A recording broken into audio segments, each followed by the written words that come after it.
नमो जिनानम। प्रथम तीर्थंकर भगवान ऋषभ देव की जय।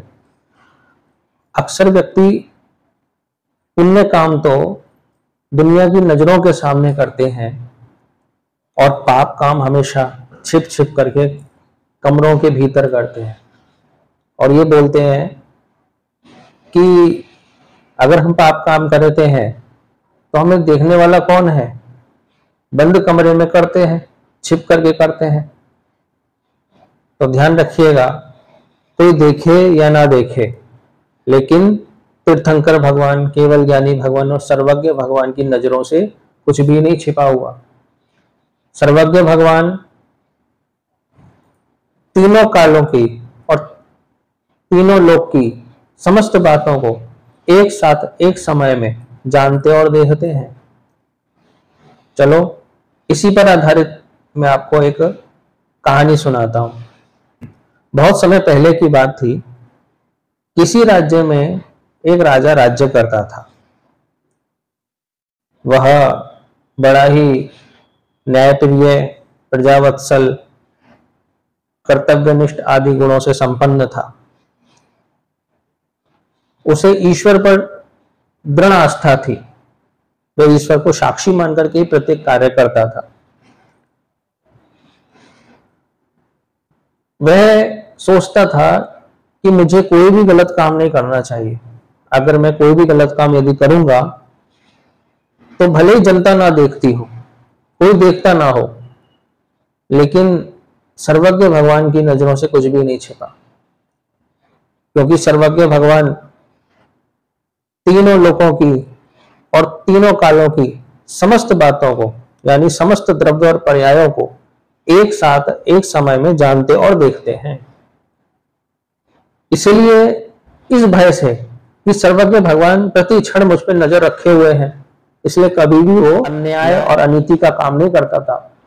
हमेशा नीति पूर्वक राज्य का संचालन किया करता था। उसकी सोच बहुत अच्छी थी, परंतु पूर्व जन्म के पापोदय के कारण से उसकी कोई संतान नहीं थी। वह हमेशा इसी चिंता में लगा रहता था कि मृत्यु के बाद इस राज्य का राज्यभार कौन संभालेगा, मेरा तो कोई उत्तराधिकारी है नहीं है। और अगर मैं किसी उत्तराधिकारी को गोद भी ले लूं तो फिर इसकी क्या गारंटी है कि वो राज्य का संचालन न्याय और नीतिपूर्वक करे। अगर कोई नास्तिक व्यक्ति इस राज्य पर बैठ गया जो भगवान को ही ना मानता हो, जिसको भगवान पर श्रद्धा ही ना हो, जो प्रजावत्सल, कर्तव्यनिष्ठ और न्यायप्रिय ही ना हो, तो चारों तरफ मुझे अपयश की प्राप्ति होगी। जनता मुझ पर थू-थू करेगी, निंदा करेगी कि राजा ने कैसा उत्तराधिकारी बनाया जिसको ठीक तरीके से राज्य करना भी नहीं आता। राजा बड़ी दुविधा में था। अब वह वृद्ध होता जा रहा था। अब उसको ये पूरा राज्य भार जैसा प्रतीत हो रहा था। वह सोच रहा था कि इस सब का परित्याग करके कब मैं सन्यासी बन जाऊं। तो उसने एक बार सभा बुलाई, जिसमें सभी मंत्री, उसके पदाधिकारी, मित्रगण, रिश्ते नातेदार सभी उपस्थित हुए। राजा ने अपनी दुविधा के बारे में अपने रिश्तेदारों, मंत्रियों, सभासदों सभी को बताया।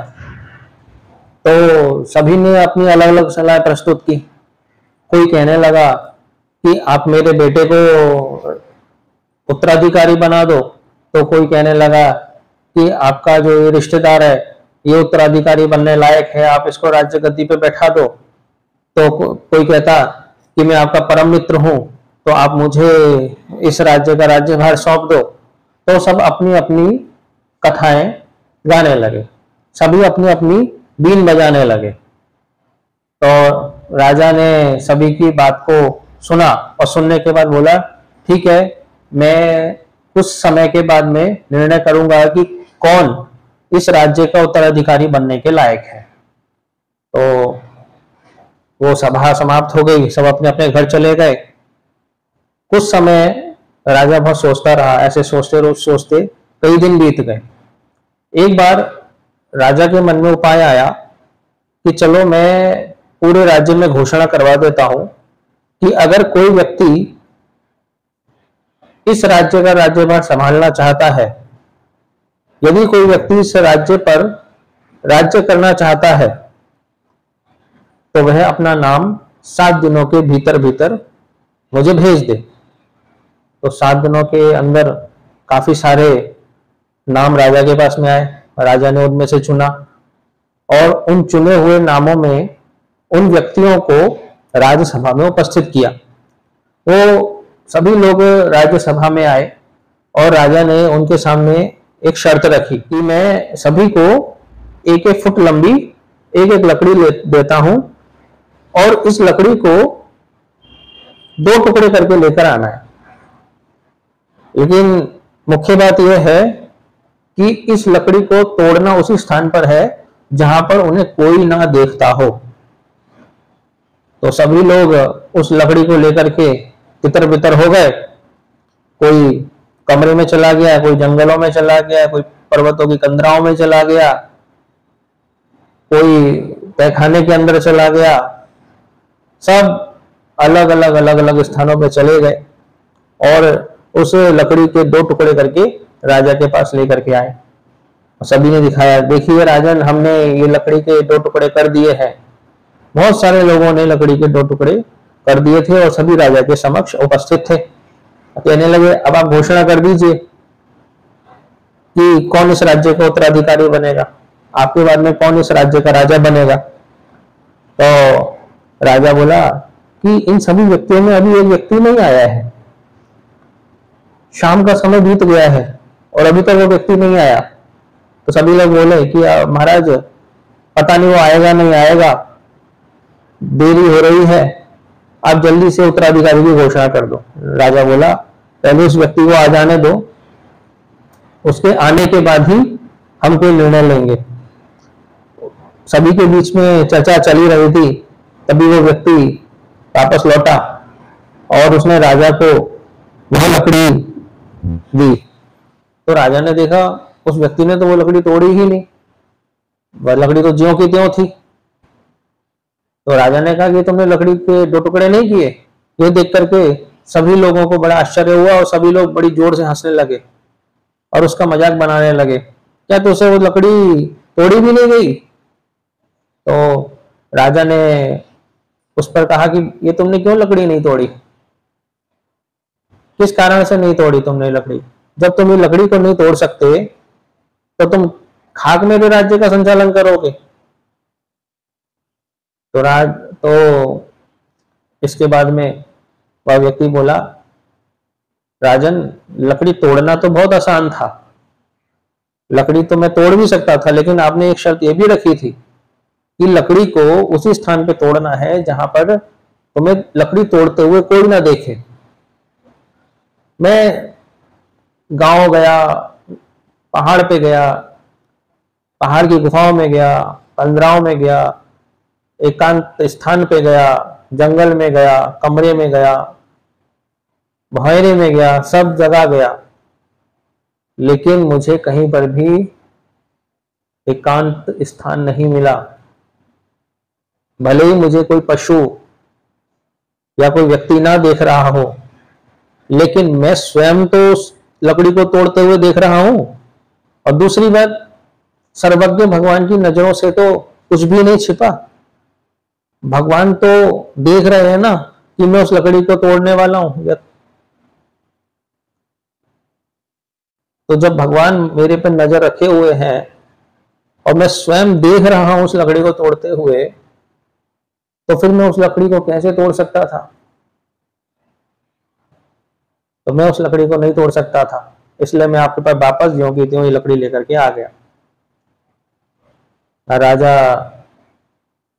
विचार में पड़ गया और उसके बाद बोला कि देखो, अभी रात ज्यादा हो गई है, अभी मैं उत्तराधिकारी के चयन की घोषणा नहीं कर सकता। सभी लोग अपने अपने घर जाओ, कल सुबह आना, उसके बाद ही मैं राज्य के उत्तराधिकारी की घोषणा करूंगा। सभी लोग अपने अपने घर चले गए। सुबह हुई, सुबह जितने भी प्रतियोगी थे वो सभी वहां पर उपस्थित थे और साथ में पूरा राज दरबार जनता से खचाखच भरा हुआ था। राजा ने उस व्यक्ति को बुलाया जिसने लकड़ी नहीं तोड़ी थी। वो राजा के सिंहासन के निकट आया। राजा ने अपना मुकुट उतार करके उसके सिर पर रख दिया और उसका राज्याभिषेक कर दिया। यह देख करके सभी लोग आश्चर्यचकित हो गए, यहां तक कि वो भी व्यक्ति आश्चर्यचकित हो गया कि कल तो राजा कह रहे थे कि तुमने एक लकड़ी नहीं तोड़ी तो तुम क्या राज्य का संचालन करोगे। तो किसी को भी विश्वास नहीं हो रहा था, जब कल राजा उसको डांट रहा था, आज राजा उसको मुकुट पहना देंगे।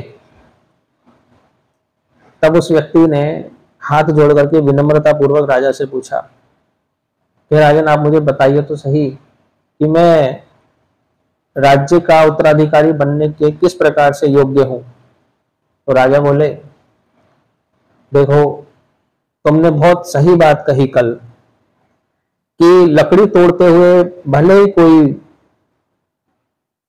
व्यक्ति अथवा पशु ना देख रहा हो, लेकिन सर्वज्ञ भगवान तीर्थंकर भगवान तो देख ही रहे हैं ना।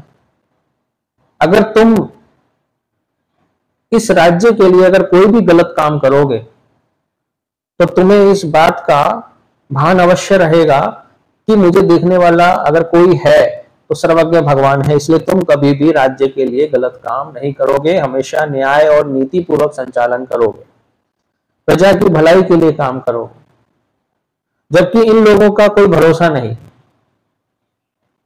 ये लोग तो लकड़ी तोड़ करके ले आए तो कल को अपने फायदे के लिए प्रजा के ऊपर उल्टे सीधे कानून लगाएंगे, प्रजा की भलाई के बारे में सोचे या ना सोचे, अपने भले के बारे में सोचने लगेंगे, उनको भगवान से डर नहीं रहेगा।